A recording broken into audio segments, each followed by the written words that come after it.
Bismillahirrahmanirrahim. Assalamualaikum warahmatullahi wabarakatuh. Innal hamdalillah nahmaduhu wa nasta'inuhu wa nastaghfiruh wa nastahdihi wa na'udzu billahi min shururi anfusina wa sayyiati a'malina.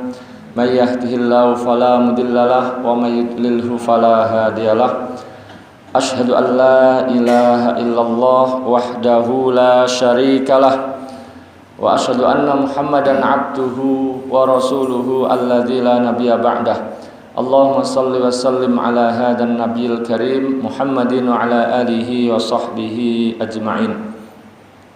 Qalu subhanaka la ilma lana illa ma 'allamtana innaka antal alimul hakim. Allahumma inna nas'aluka khaira hadhil lailah fathaha wa nasraha wa nuraha wa barakataha wa hudaha wa na'udzubika min syarri ma fiha wa syarri ma ba'daha. Ma'asyiral muslimin wal muslimat, bapak-bapak, ibu-ibu, jamaah salat maghrib Masjid Al-Mu'minin rahimani wa rahimakumullah. Pada kesempatan malam hari ini, setelah kita bertahmid memuji Allah Subhanahu wa taala, juga bersolawat dan salam semoga Allah senantiasa limpahkan salat dan salam kepada Rasulullah sallallahu alaihi wasallam, keluarga, para sahabat dan orang-orang yang senantiasa mengikuti sunnah-sunnahnya. Di kesempatan malam hari ini kita akan melanjutkan bahasan kitab fikih sunnah, yaitu tentang ma yusannu indal ihtidor, apa yang disunahkan saat kita mendapati detik-detik menjelang kematian seseorang, apa yang kita dianjurkan untuk kita lakukan terhadap saudara kita, keluarga kita yang mau meninggal dunia. Apa yang disunahkan? Nah, mari kita bahas sesuai dengan apa yang ditulis di dalam kitab ini. Jamaah sekalian, rahimani rahimakumullah.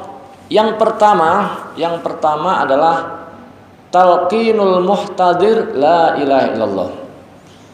Yaitu kita disunahkan yang pertama adalah mentalkinkan, Talqin itu artinya mengajari, mendikte, mengajari orang yang dalam keadaan menjelang wafatnya, dalam situasi detik-detik menjelang meninggalnya, kita dianjurkan untuk mentalkin ucapan la ilaha illallah.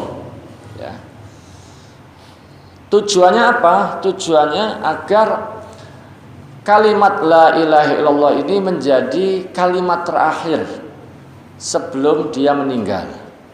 Karena kalau seseorang sebelum meninggalnya itu mengucapkan la ilaha illallah, maka dijamin masuk surga.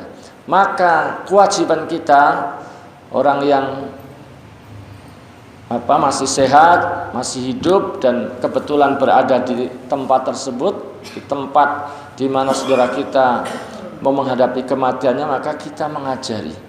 Utamanya kalau dia belum mengucapkan. Kalau sudah mengucapkan ya nggak perlu, Pak. Kalau belum mengucapkan, kita tahu belum mengucapkan, kita ajari. Dan ini juga menjadi semacam pengingat buat kita bahwa memang orang yang kita duga tidak meninggal itu memang harus ditunggui. Harus ada orang baik, orang yang soleh, orang yang bisa mengajari untuk atau mengingatkan untuk mengucapkan la ilaha illallah, agar itu menjadi kalimat terakhirnya sebelum meninggal dunia. Jadi pertama karena memang Rasulullah SAW perintahkan. Di dalam satu hadis yang diriwayatkan oleh Imam Muslim, Imam Abu Dawud, Imam Tirmidzi dari Abu Sa'id Al-Khudri radhiyallahu anna Rasulullah SAW qala, bahwasanya Rasulullah SAW bersabda, lakinu mautakum la ilaha illallah. Talkinkan orang yang mau mati di antara kalian, Ya, mau mati apa mau takum ini diartikan dengan orang yang mau meninggal. Ya. Talkinkan orang yang mau meninggal dunia di antara kalian yaitu dengan ucapan la ilaha illallah. Ya. Ini perintah Rasulullah sallallahu alaihi wasallam. Jadi Rasulullah merintahkan agar kita mentalkinkan, ya mendikte, mengajari untuk mengucapkan la ilaha illallah. Begitu pula dalam hadis yang lain Rasulullah mengatakan man kana akhiru kalamihi la ilaha illallah dakhalal jannah. Siapa yang kalimat terakhirnya sebelum meninggal adalah la ilaha illallah dakhalal jannah. Ya. Maka pendapat yang rajih itu ya, yang rajih itu adalah bahwa talqin itu dilakukan sebelum meninggal.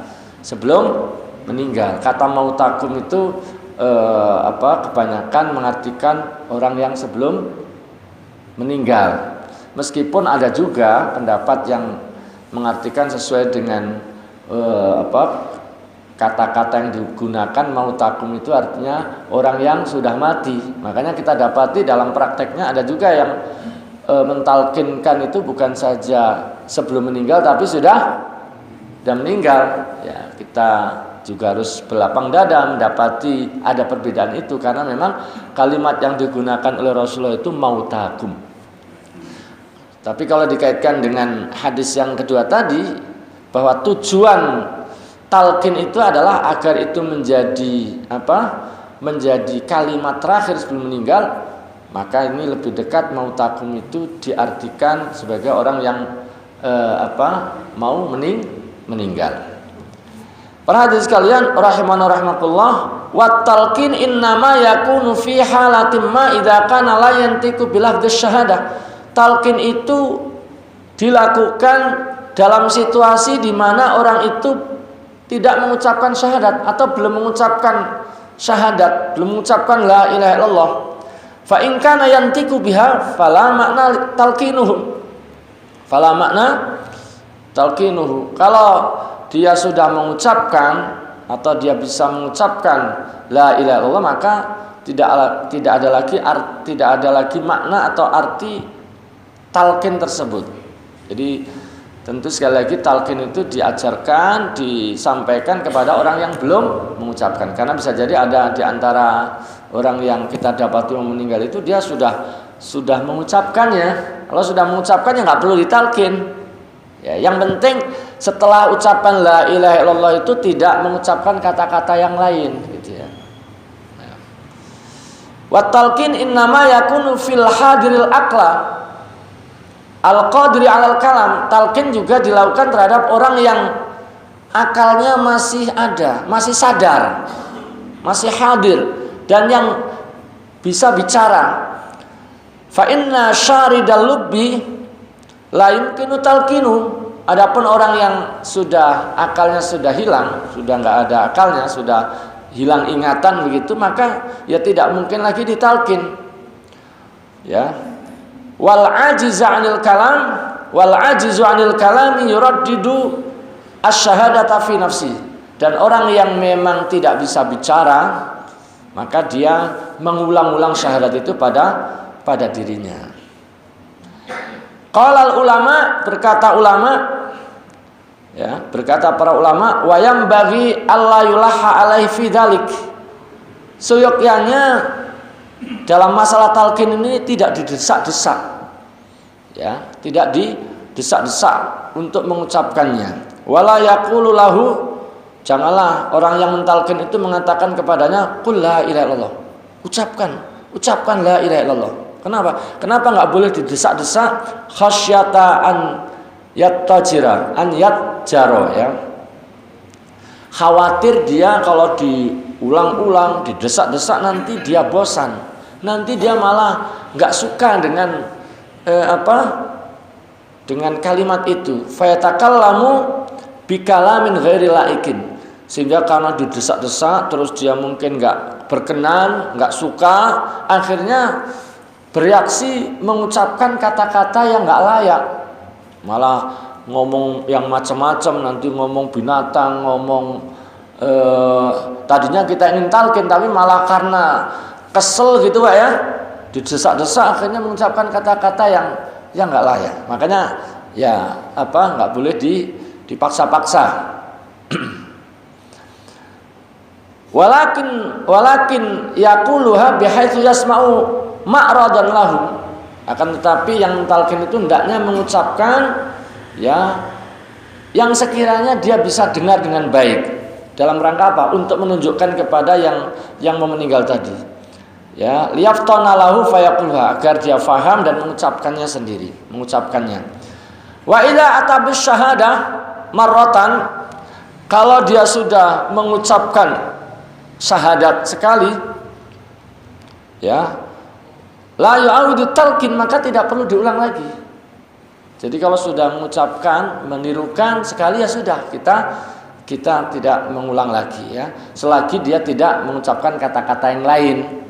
Kecuali habis ditalqin terus kemudian ngomong yang lain, ngomong ini, ngomong itu ya, menyebut apa gitu ya, maka kita ulang lagi, kita timpali lagi. Tapi selagi habis ditalqin itu sudah tidak bicara apa-apa lagi, ya kita biarkan, kita nggak usah ulang-ulang lagi.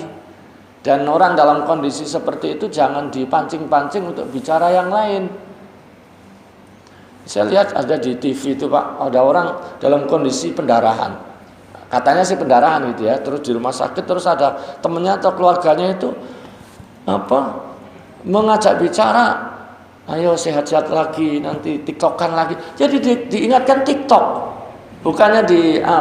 Nah, ini menurut saya ya ini nggak tepat ya. Yang begini ini yang paling penting itu adalah apa?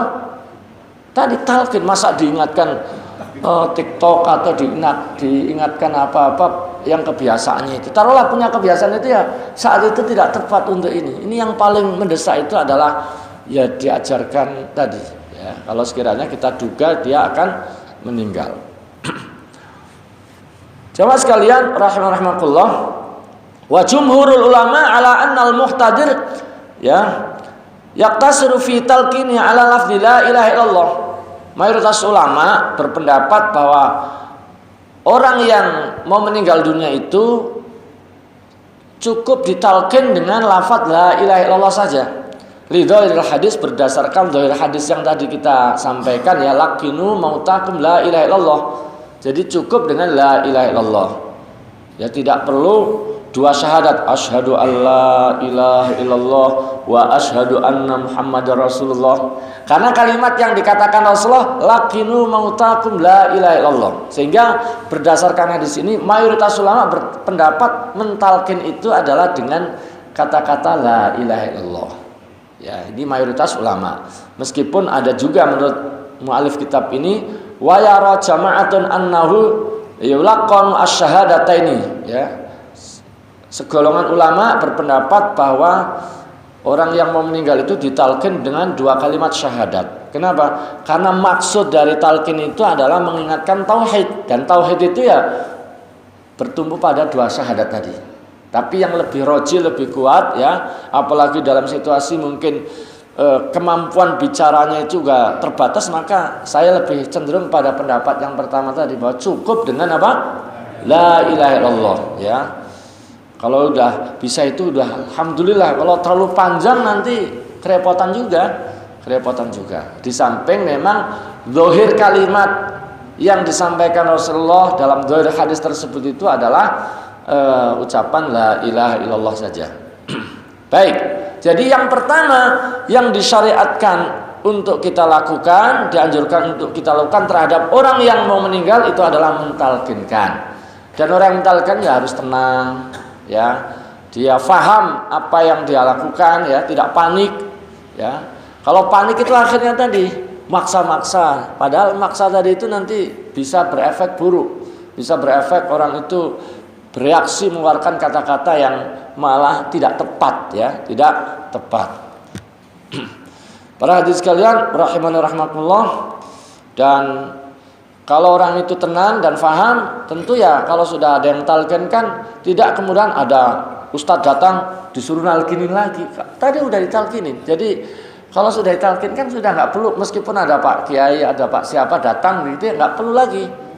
Karena kalau diulang-ulang nanti tadi bosen, nanti jadi benci terhadap kalimat itu. Kecuali kalau memang belum mengucapkan, baru. Nah, jadi ini penting untuk dipahami ya.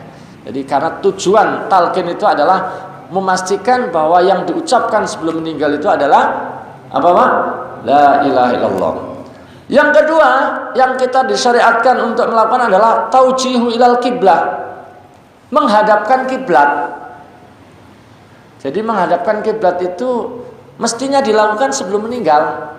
Biasanya masyarakat kita baru sibuk geser sana, geser sini. Itu kapan Pak? Kalau udah meninggal ya. Nah ini kurang pas. Yang tepat itu adalah sebelum meninggal. Sebelum meninggal itulah kemudian kita berusaha menghadapkan dia ke arah kiblat. Nah, menghadapkan ke arah kiblat itu bagaimana caranya? Nah, di kitab ini disebutkan muttaji'an ala shiqhil aiman, yaitu miring ke kanan. Jadi gimana caranya miring ke kanan tapi mukanya ke arah kiblat? Berarti mujur kemana Pak? Ngalor ngidul ya Pak ya. Ngalor ngidul berarti kepalanya di mana? Lor di utara, kakinya di kidul, di selatan. Miring ke kanan. Miring ke kanan. Ini posisi yang Rasulullah SAW perintahkan juga saat orang itu tidur, ya Pak ya. Saat orang tidur itu juga dianjurkan seperti itu. Saat nanti di liang lahat, saat dimasukkan ke lubang kubur itu juga demikian. Ini yang disyariatkan Rasulullah. Nah, jadi ini pendapat pertama bahwa menghadapkan ke arah kiblat itu caranya seperti tadi. Kepalanya di utara, kakinya di selatan, miringnya ke kanan sehingga wajahnya ke arah kiblat. Ini berdasarkan apa yang diriwayatkan oleh Imam Baihaqi dan Imam Hakim, ya Imam Al-Hakim, dan disahihkan oleh beliau dari Abu Qatadah. An-Nabiy sallallahu alaihi wasallam lamma qadimal Madinah sa'ala anil Barra ibni Ma'rur. Bahwasanya ketika Rasulullah tiba di Madinah, beliau bertanya tentang Barra bin Ma'rur. Beliau nanya keadaannya, kabarnya. Lalu para sahabat mengatakan faqalu tufiya. Beliau sudah wafat. Ya. Barra sudah wafat ya Rasulullah. Wa ausa bi thuluthi mali lak, dan beliau sebelum wafat juga sempat wasiat bahwa sepertiga hartanya itu diberikan kepadamu ya Rasulullah. Wa an yuwajjahalil qiblah lamma ihtadar, dan beliau waktu itu sebelum meninggal berpesan, berwasiat untuk dihadapkan ke arah kiblat. Jadi pesan kalau nanti saya mau meninggal tolong saya dihadapkan ke arah kiblat. Nah, apa reaksi Rasulullah? Apa jawaban Rasulullah? Faqala Nabi sallallahu alaihi wasallam ashabal fitrah. Apa yang dia lakukan itu, pesannya itu sesuai dengan fitrah. Itu sudah benar, sudah pas. Waqad radatu thulutsa mali ala waladi. Untuk hartanya yang sepertiga yang katanya diberikan untukku, saya kembalikan kepada anaknya. Tsumma dzahaba fa shalla alaihi. Lalu Rasulullah menyolatkannya. Wa qala, dan beliau berkata mendoakan, Allahumma ighfir lahu warhamhu wa adkhilhu jannatak. Ya Allah, ampunilah dia, curahkan rahmatmu kepadanya, ya, dan masukkan dia ke dalam surgamu, ya. Para hadirin sekalian, Imam Al-Hakim berkata wala alamu fi taujihi al-muhtadhar ilal qiblati ghairahu. Ya, saya tidak mengetahui dalam bab menghadapkan ke arah kiblat bagi orang yang mau meninggal itu kecuali dia. Ya. Warawa Ahmad anna Fatimata, ya, bintan Nabi sallallahu alaihi wasallam inda mautiha istaqbalat al-qiblah thumma tawassadat yaminaha. Dan dalam riwayat Imam Ahmad disebutkan bahwa putri Rasulullah yaitu Fatimah ketika meninggal beliau juga menghadap kiblat dan bantalan tangan kanannya. Beliau bantalan tangan kanan. Jadi artinya miring, ya, miring ke kanan, ya, bantalan tangan kanan beliau, ya, menjadikan tangannya sebagai bantal.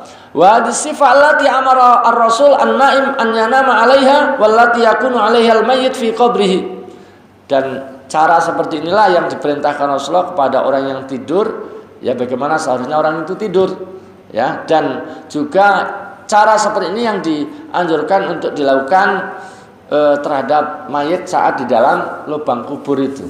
Nah, ini para hadirin sekalian rahimakumullah, ini cara pertama, ya, pendapat pertama. dan ini pendapat yang lebih utama ya, lebih kuat ya. Wa fi riwayatin anis Syafi'i, dan ada riwayat yang lain dari Imam Syafi'i, annal muhtadira yustalqa ala qafahu wa qadamahu ilal qiblah, bahwa orang yang mau meninggal itu dihadapkan ke arah kiblat itu dengan cara diterlentangkan, tidur terlentang, sedangkan wa qadamahu ilal qiblah, kakinya itu yang ke arah kiblat. Tidur terlentang, kakinya ke arah kiblat. Wa yurfa ya, wa yurfa'u ra'su qalilan, dan kepalanya agak sedikit diangkat, liyasira wajhu ilaiha, sehingga mukanya yang ke arah kiblat. Jadi cara kedua adalah mujurnya itu kemana Pak? Ngetan ngulon ya Pak ya. Kepalanya di mana? Di wetan, di timur, kakinya di barat ya. Bagian kepalanya itu agak ditinggikan sehingga mukanya yang ke arah barat atau ke arah kiblat ya, ke arah kiblat, dalam posisi kaitannya dengan kita yang memang arah kiblat itu di arah barat ya. Kalau di tempat lain ya kiblatnya nggak ke arah barat Pak ya. Jadi sebagian ulama berpendapat bahwa menghadapkan ke arah kiblat itu dengan cara seperti itu, dengan cara kepalanya yang agak ditinggikan tapi tidurnya ditelentangkan ya, kepalanya agak ditinggikan, kakinya ke arah kiblat ya. Nah ini cara kedua, dan mu'alif kitab ini mengatakan wal awwalul ladzi dhahaba ilal jumhur aula ya. Pendapat yang pertama tadi adalah pendapat jumhur dan itu yang paling utama. Jadi kalau bisa yang cara pertama Pak. Tapi kan kadang-kadang dalam kondisi sakit seperti itu kadang susah miringkan Pak ya. Susah, maka ya ada perbedaan itu ya. Alhamdulillah malah kita jadi ada pilihan-pilihan ya, yang kalau bisa cara pertama, kalau nggak bisa ya cara kedua, cara yang dikatakan tadi riwayat dari Imam Syafi'i. Nah, jadi begitu. Ini tentang menghadap kiblat. Jadi sekali lagi menghadapkan kiblat itu mestinya dilakukan sebelum meninggal. Sebelum meninggal ya, kalau sudah sakitnya semakin ya berat, kondisinya semakin menurun, nah ini kita coba geser-geser kalau memang tadinya belum menghadap kiblat. Nah kadang mungkin karena orang pas belum meninggal tadi itu tidak dihadapkan ke arah kiblat, saat sudah meninggal baru digeser-geser. Mestinya itu adalah saat sebelum meninggal. Terus yang ketiga di sini disebutkan qiraatu surat Yasin. Jadi rupanya mu'alif kitab ini termasuk yang mengikuti pendapat bahwa di antara yang dianjurkan untuk dilakukan terhadap orang yang meninggal itu adalah dibacakan surat Yasin. Nah, dibacakan surat Yasin. Nah, ini berdasarkan beberapa riwayat, di antaranya apa yang diriwayatkan oleh Imam Ahmad, Imam Abu Dawud, Imam Nasai, Imam Hakim, dan Ibnu Hibban, dan beliau berdua mensahihkan dari Ma'qil bin Yasar radhiyallahu anhu anna Rasulullah sallallahu alaihi wasallam qala, bahwasanya Rasulullah sallallahu alaihi wasallam berkata, Yasin qalbul Quran. Yasin itu jantungnya Quran. La yaqra'uha rajulun yuridullah wad darul akhirah. Tidaklah ada orang yang membaca surat Yasin dengan tujuan ingin mengharapkan ridha Allah dan ingin kebahagiaan di akhirat ya, mengharapkan kampung akhirat, illa ghufralahu, kecuali dia akan diampuni. Jadi orang yang membaca surat Yasin dengan tujuannya mengharap ridha Allah, mengharap kebahagiaan di akhirat, pahala di akhirat, maka akan diampuni. Waqra'uha ala mautakum. Nah ini, waqra'uha ala mautakum. Ya. Bacakanlah surat Yasin itu terhadap orang yang mau meninggal di antara kalian.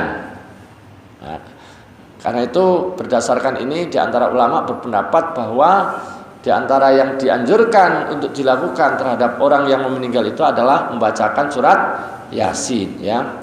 Dan kata Ibnu Hibban, yang dimaksud mautakum itu adalah orang yang mau meninggal. Orang yang mau meninggal. La annal mayyit yuqra alaihi, adapun yang sudah meninggal enggak perlu, kata beliau. Jadi di antara ulama berpendapat dibacakannya itu adalah sebelum meninggal. Kalau sudah meninggal tidak perlu. Jamaah sekalian rahimani rahimakumullah, Saya baca di kitab yang lain seperti di Shahih Fiqh Sunnah, ini juga membahas tentang tema yang sama, dan kebetulan mu'alifnya ini punya pandangan yang sedikit berbeda dengan mu'alif kitab ini, yaitu beliau termasuk mengatakan bahwa hadis tentang Iqra'u ala mautakum surat Yasin, bacakan surat Yasin pada orang yang meninggal ini menurut beliau hadisnya dhaif, sehingga tidak disyariatkan untuk melakukannya. Nah, karena itu jamaah sekalian, ya memang di masyarakat kita juga kita jumpai, ya, ada yang mengikuti pendapat ini, pendapat yang seperti yang disebutkan dalam kitab Shahih Fiqh Sunnah, hadis itu hadis dhaif sehingga nggak perlu. Nah, gitu. Nah, tapi sebagian yang lain mengatakan disyariatkan seperti Said Sabiq dalam fikih sunnahnya.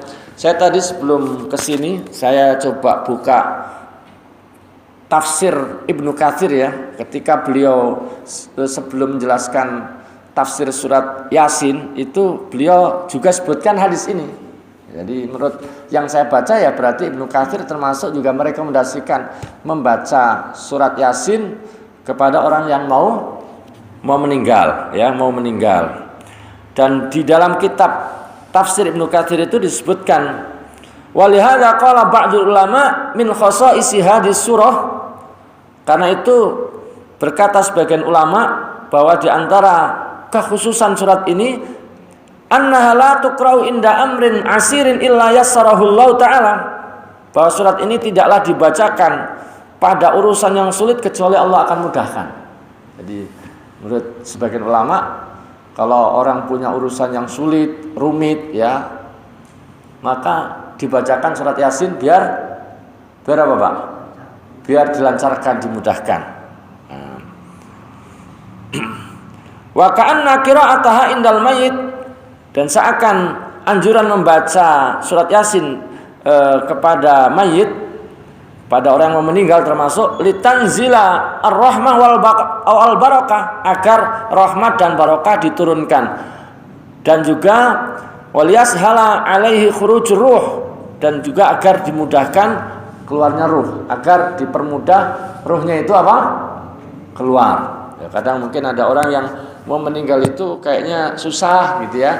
Maka ada yang terus membacakan surat Yasin, di samping karena ada hadis yang isinya itu merintahkan itu, meskipun tadi diperselisihkan, ada yang mengatakan sahih, ada yang tidak tadi itu. Nah, tapi bagi yang menganjurkan itu tadi, diharapkan dengan dibacakan itu akan dimudahkan oleh Allah dalam sakaratnya, akan dimudahkan dalam keluarnya roh tadi ini. Sebagaimana mu'alif kitab Shahih Fiqh Sunnah ini, mu'alif kitab Fiqh Sunnah ini juga menyebutkan satu riwayat yang menyebutkan ma min mayyitin yamutu fatuqra'u inda Yasin illa hawana Allahu alaihi. Tidak ada mayit yang meninggal kemudian dibacakan surat Yasin, ya, di dekatnya atau di samping mayit itu, kecuali Allah akan, ya, mudahkan, kecuali Allah akan memberikan kemudahan kepadanya, ya, atau diringankan. Dalam keterangan lain itu khuffifa anhu, ya, diringankan dengan dibacakan surat Yasin itu. Jadi mu'alif kitab Fiqh Sunnah ini termasuk yang berpendapat bahwa di antara yang disunahkan untuk dilakukan terhadap orang yang meninggal itu adalah membacakan surat Yasin. Ya, sekali lagi di kitab lain disebutkan hadisnya dhaif sehingga tidak disyariatkan. Ya, sudah, kita yang ikuti yang tidak, yaitu tadi alasannya, yang ikuti disyariatkan, ya, itu tadi alasannya. Jamaah sekalian rahimani wa rahmakumullah. Kemudian yang keempat, taghmidu ainaihi idza mat, ya, adalah memejamkan, yaitu disyariatkan untuk apa, Pak? Memejamkan matanya kalau memang sudah meninggal, dan kebetulan yang meninggal itu dalam kondisi matanya itu terbuka, melek gitu, maka yang berada di sekitarnya itu dianjurkan untuk apa? Untuk memejamkannya. Ya, ini sebagaimana yang dilakukan oleh Rasulullah kepada Abu Salamah. Tatkala Abu Salamah meninggal, ya didapati matanya itu sudah fokus, sudah mengarah kepada satu titik begitu, sudah tidak lagi kembali ke asalnya, tidak lagi bisa menutup, maka Rasulullah memejamkannya. Sambil kemudian beliau memberikan penjelasan, innar ruh idza qubida tabi'ul basar. Ya, ruh itu apabila dicabut diikuti oleh pandangan mata.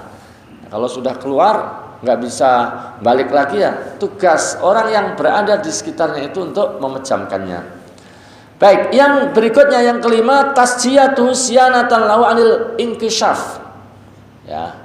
Jadi dianjurkan untuk menutupi, ya, membentangkan kain atau menutupi jenazah tersebut dengan kain agar tidak terbuka. Wasitran li suratil mutaghayyir anil ayun, dan juga untuk menutupi barangkali dengan meninggal tadi itu segera ada perubahan. Kadang roman mukanya atau ya tadinya namanya masih hidup dengan sudah meninggal kan beda Pak ya, mungkin mukanya atau apa, itu ditutup itu agar tidak terlihat ya, agar juga tidak nanti menimbulkan kesan-kesan yang tidak diperlukan. Jadi untuk menutupi perubahan tersebut. Di samping itu memang juga berdasarkan apa yang dilakukan oleh para sahabat terhadap jenazah Rasulullah. Saat Rasulullah wafat, dalam satu riwayat disebutkan ya, an-Nabi sallallahu alaihi wasallam hina tufiya sujia bibur di hibarah. Ya. Ketika Rasulullah wafat, beliau ditutupi dengan kain yang bergaris-garis. Ya. Mungkin kayak kain selimut itu Pak. Kita kan punya kain selimut yang zaman dulu kan bergaris-garis ya. Kalau sekarang kan macam-macam, tapi dulu kan orang taunya kain selimut itu ya garis-garis itu. Diriwayatkan oleh Imam Muslim ya. Rawahul Bukhari wa Muslim, diriwayatkan oleh Imam Bukhari dan Imam Muslim. Wa yajuzu takbil mayit ijma'an, dibolehkan mencium jenazah, mencium mayit. Jadi kalau misalnya ada jamaah meninggal, kita menciumnya boleh ya, laki-laki dengan laki-laki, perempuan dengan perempuan boleh ya. Ini juga pernah terjadi kasus serupa di mana ada seorang sahabat namanya Utsman bin Maz'un meninggal. Pas Rasulullah datang, Rasulullah menciumnya. Begitu pula saat Rasulullah meninggal, sahabat Abu Bakar juga mencium kening Rasulullah Shallallahu Alaihi Wasallam. Jadi mencium boleh Pak ya. Misalnya dengan dibuka terus kita menciumnya itu dibolehkan. Kemudian yang berikutnya al-mubadaratu bitajhizihi mata tahaqqaqa mautuhu. Menyegerakan istilahnya apa itu? Pengurusannya, pemulasarannya ya. Jadi disegerakan.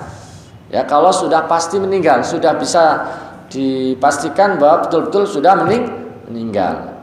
Nah, untuk memastikan ini ya tidak semua orang tahu, maka ya kita bisa hadirkan dokter di lingkungan kita, dari puskesmas atau dari klinik-klinik terdekat begitu, kita minta hadir untuk melihat apakah sudah meninggal atau belum. Ya. Karena kalau sudah disegerakan. Jangan juga belum meninggal terus dimandiin, dikafanin gitu Pak ya.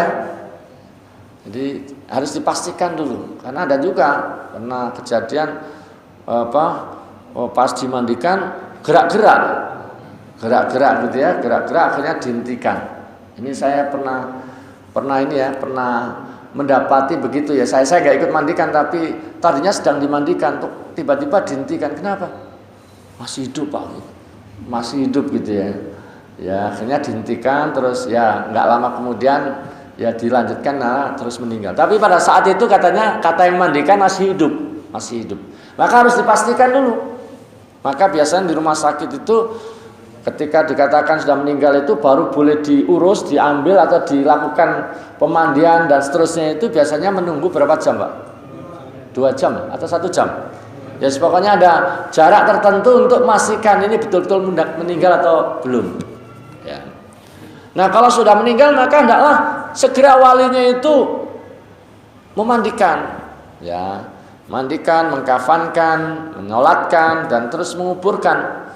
Ya, khawatir kalau lama-lama nanti jadi berubah atau jadi membusuk begitu, maka disegerakan.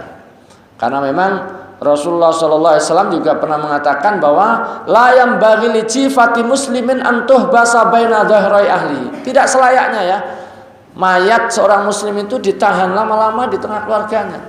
Ya. Jadi nggak usah banyak yang harus ditunggu. Kalau sudah ada wali yang paling bertanggung jawab di situ, udah segera, nggak harus semua keluarganya, semua kerabatnya nunggu datang semua. Ya, kalau sudah ada orang-orang yang paling bertanggung jawab di situ, walinya terutama itu datang, sudah ada ya sudah. Itu pun kalau misalnya nggak ada siapa-siapa, kalau ditunggu dan kira-kira nanti justru menyebabkan pembusukan atau perubahan-perubahan yang biasa yang terjadi pada mayat itu, maka ya sudah disegerakan selagi sudah ada yang kaum muslimin yang mengurusnya. Artinya bahwa jangan terlalu lama. Ini kadang-kadang di kita itu terlalu lama, Pak ya. Meninggal zuhur, nguburnya masih besok. Ya. Zuhur atau jam 1. Kalau misalnya meninggal jam 1 itu harusnya bisa, Pak. Kalau semua orang punya pemahaman ini bisa. Saya pernah itu ada kerabat meninggal sekitar jam 1-an. Saya pahamkan keluarganya, Pak ini bisa ini disegera. Kalau bisa disegerakan. Keluarganya sepakat dan sebelum maghrib sudah selesai. Padahal meninggal itu setelah zuhur. Dan itu di rumah sakit. Itu bisa. Jadi yang penting itu begitu sudah kata dokter meninggal, udah segera set. Ada yang ngurus ini dan segera. Karena yang paling penting itu kita memikirkan maslahat jenazah tersebut. Ya. Karena di dalam hadis itu Rasulullah SAW itu memerintahkan untuk apa? Untuk disegerakan. Ya, untuk disegerakan. Rasulullah mengatakan asri'u bil janazah. Asri'u, segerakan pengurusan jenazah. Fa in taku sholihatan, jika jenazah itu baik, fa khairun tuqaddimunaha alaihi. Berarti kebaikan kalian persembahkan, kalian berikan kepadanya.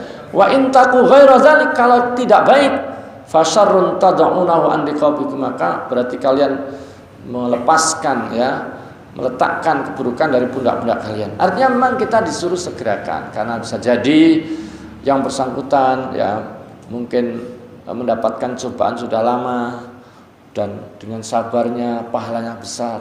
Dengan segera dikuburkan dia akan segera mendapatkan balasan pahala, mendapatkan nikmat kubur. Kok kita tahan-tahan? Tidakkah ini satu kezaliman, satu hal yang mestinya tidak boleh terjadi. Jadi mestinya jamaah sekalian, prinsipnya keluarga segera mengurus, menyegerakan penguburan, pemulasarannya tadi itu.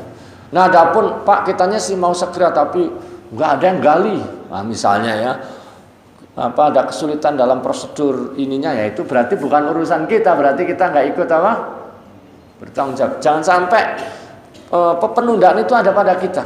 Kalau penundaan itu karena prosedur-prosedur tertentu yang kita memang tidak bisa melakukannya kecuali melalui prosedur itu, dan itu ternyata ada halangannya, berarti itu di luar tanggung jawab kita. Artinya masing-masing kita itu punya pemahaman bahwa ketika ada kerabat kita meninggal itu prinsipnya disegerakan. Ya, disegerakan. Ya, karena kata Rasulullah tidak selayaknya jasad atau mayat seorang muslim itu lama-lama ditahan di tengah keluarganya. Para hadirin sekalian, begitu pula Nabi itu pernah berkata ya kepada Ali bin Abi Thalib, "Ya Ali, salasun la tuakhirha." Wahai Ali, ada 3 hal yang jangan ditunda-tunda. Apa? As-sholatu idza atat, yaitu sholat ketika sudah tiba waktunya. Segera, jangan menunda-nunda waktu sholat. Artinya yang sholat di waktunya seperti tidak kemudian sholat zuhur jam 1, jam 2 itu menunda-nunda itu. Ya masih dalam koridor ya tadi iqomah kita itu sudah tepat ya, sudah benar ya. Maksudnya kalau waktu sholat sudah tiba dan kita tidak ada halangan, maka disuruh menyegerakan. Yang kedua apa? Wal janazah idza hadrat.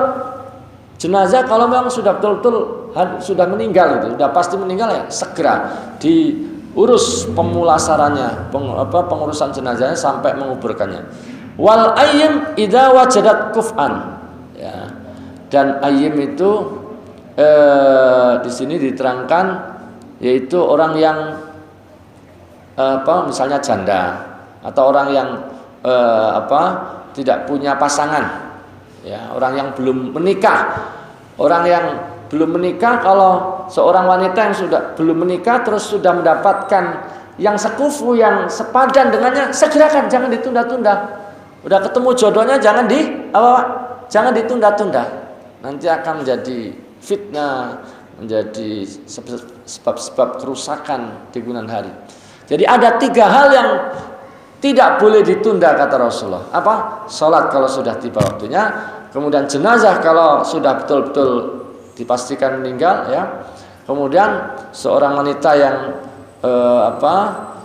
janda atau yang belum punya suami, kalau sudah ketemu jodohnya, sudah sekufu, maka segera.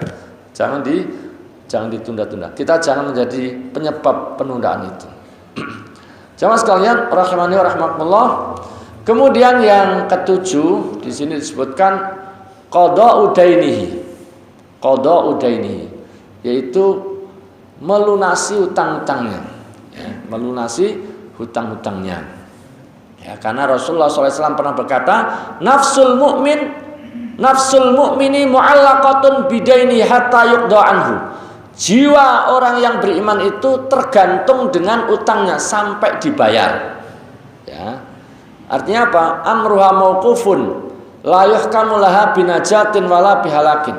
Artinya dia itu belum dapat keputusan ini orang ini selamat atau binasa atau tidak selamat, itu belum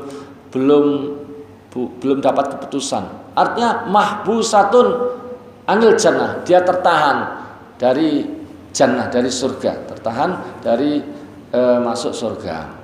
Artinya apa? Artinya kita disuruh menyegerakan untuk melunasi hutang-hutangnya. Wa hadza fi man mata wa taraka malan yuqda minhu dainu. Ini khususnya adalah bagi orang yang meninggal terus dia Dia meninggalkan harta yang bisa dipakai untuk membayar hutangnya, untuk melunasi hutangnya, maka disegerakan. Amma man la malalahu wa mata aziman alal qada. Adapun orang yang tidak punya harta dan ketika mati itu sebenarnya atau sebelum mati itu sebenarnya dia sudah berazam untuk melunasi, faqad sabata annallaha ta'ala yaqdi anhu. Maka ada keterangan-keterangan yang menjelaskan bahwa Allah yang akan melunasinya. Ya, maksudnya di akhirat nanti Allah yang akan melunasinya, menanggungnya. Wa mithlu man mata wa lahu malun wa kana muhibban lil qada wa lam yaqdi min mali warathatu. Begitu pula orang yang mati sebenarnya dia punya harta dan dia ingin melunasi, cuma belum sempat melunasi, dan setelah meninggal ahli warisnya nggak ada yang mau melunasi, padahal dia sebenarnya pengen dan ada. Nah, orang yang seperti ini nanti Allah yang akan menanggungnya, ya, di akhirat, ya. Adapun dunia mungkin tetap akan ditagih-tagih, Pak, ya. Urusan dunia, tapi nanti di akhirat orang yang sebenarnya punya harta dan dia pengen bayar, ada azam untuk melunasi, tapi ahli warisnya nggak mau melunasi, ya jiwanya tidak tergantung tadi, tidak terkatung-katung, tidak tertahan. Yang tertahan itu yang apa? Yang punya harta cukup untuk melunasi, tapi dari awal memang nggak ada rencana untuk melunasi. Memang maunya apa? Memang mau ngemplang, ya Pak, ya. Nah, begitu yang tertahan. Tapi kalau memang ada rencana, ada niat, sungguh-sungguh ingin melunasi tapi belum terrealisasi, dan ternyata ahli warisnya ini nggak ada yang mau, ya, yang begini ini nanti nggak ada masalah bagi orang tersebut, akan diselesaikan oleh Allah Subhanahu wa taala. Para hadirin sekalian, rahman wa rahmatullah, dalam satu riwayat disebutkan bahwa Nabi itu pernah mengatakan, man akhadha amwalan nasi yuridu ada'aha addallahu anhu. Siapa yang mengambil harta manusia dan dia sebenarnya ingin juga menyelesaikannya, melunasinya, addallahu anhu, maka Allah nanti juga akan menyelesaikannya. Wa man akhadha yuridu itlafaha atlafahullah. Siapa yang mengambil harta manusia dan sengaja ingin menghancurkannya, maka Allah juga akan menghancurkannya. Ya. Kalau nggak ada niat bayar, ya nanti berarti dia akan bertanggung jawab, ya. Nah, begitu pula dalam hadis yang lain juga disebutkan, ya, bahwa orang yang punya hutang itu nanti di hari kiamat akan dipanggil ya, dihadapkan kepada Allah terus ditanya, ya Ibna Adam, wahai Bani Adam, fima akhadta hadzal, untuk apa kamu ngambil hutang ini? Wa fima dhayya'ta huquqan nas, kenapa kamu sia-siakan hak manusia? Maka orang tadi mengatakan, ya Rabb, wahai Allah, innaka ta'lam, ya, sesungguhnya engkau tahu, anni akhadtuhu, saya mengambilnya memang, ya, falam akul, aku tidak memakannya, walam ashrab, aku tidak memakannya, tidak meminumnya, aku tidak menghabiskan untuk saya makan, saya tidak juga pakai untuk minum ya, saya juga tidak menyia-nyiakan, walam udai, walakin ata alayya imma harakun wa imma sarkun, atau ya harkun atau sarkun wa imma wadi'ah.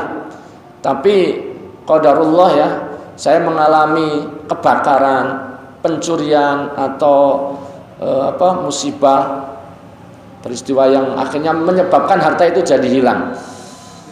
Maka Allah mengatakan sadaqa abdi, hambaku ini benar ya. Wa ana ahaqqu min man qada anka, sayalah yang lebih berhak untuk membayari utang, menyelesaikan utang. Faidullah bisya'in fayada'u fi kiffati mizani, akhirnya kemudian diletakkan ya sesuatu di timbangan amalnya, ternyata hasanahnya, kebaikannya itu lebih berat daripada sayyi'ahnya, daripada keburukannya. Fayadkhulul jannata bi fadli rahmati, akhirnya dia masuk surga karena rahmat Allah Subhanahu wa taala. Artinya apa, Pak?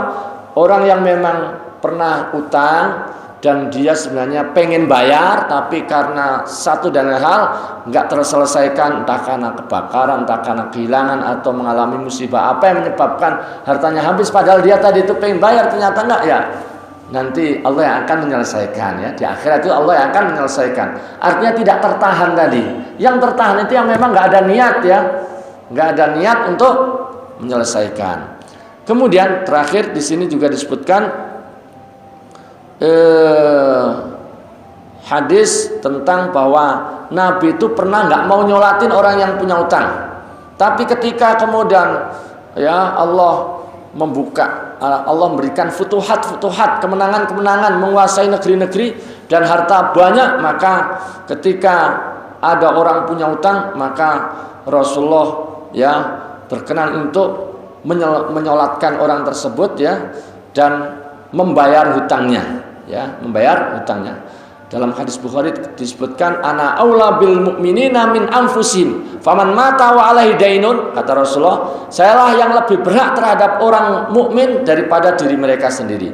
Faman mata wa alaihi dain, siapa yang meninggal dan dia punya utang, walam yatruk wafa'an, dan dia tidak meninggalkan harta untuk menyelesaikannya, fa'alaina qada'uhu, maka kewajiban kami untuk melunasinya, menyelesaikannya. Wa man taraka malan faliwarathati, dan siapa yang meninggalkan harta maka untuk ahli warisnya. Wa fi hadza ma yadullu ala anna man mata madinan istahaqqa an yuqda anhu min baiti mal muslimin. Dari hadis ini kita mendapatkan penjelasan bahwa orang yang meninggal dalam kondisi punya utang dan betul-betul nggak ada yang untuk dibuat bayar, tidak ada harta yang dipakai untuk melunasinya, maka dia berhak utangnya itu dilunasi dari baitul mal, wa yuqad min sahmil gharimin, dan bisa diambilkan pula dari bagian al-gharimin ya. Kan salah satu dari 8 asnaf zakat itu kan untuk gharimin, itu bisa diambilkan dari ini ya. Dan wa anna haqqau la yasqutu bil maut, dan haknya itu tidak gugur hanya dengan kematian. Baik jemaah sekalian, inilah beberapa hal yang disebutkan dalam kitab fikih sunnah berkaitan dengan apa yang mesti dilakukan, apa yang dianjurkan dilakukan terhadap orang yang mau meninggal dunia. Mudah-mudahan bermanfaat dan kita jadi lebih paham tentang apa yang mesti kita lakukan manakala kita mendapati kaum muslimin, entah itu keluarga, saudara, tetangga atau siapapun yang mengalami ini, maka kita bisa melakukan sebagaimana yang tadi dijelaskan. Hadanallahu wa iyyakum ajmain. Subhanakallahumma bihamdika asyhadu an la ilaha illa anta astaghfiruka wa atubu ilaik. Assalamualaikum warahmatullahi wabarakatuh.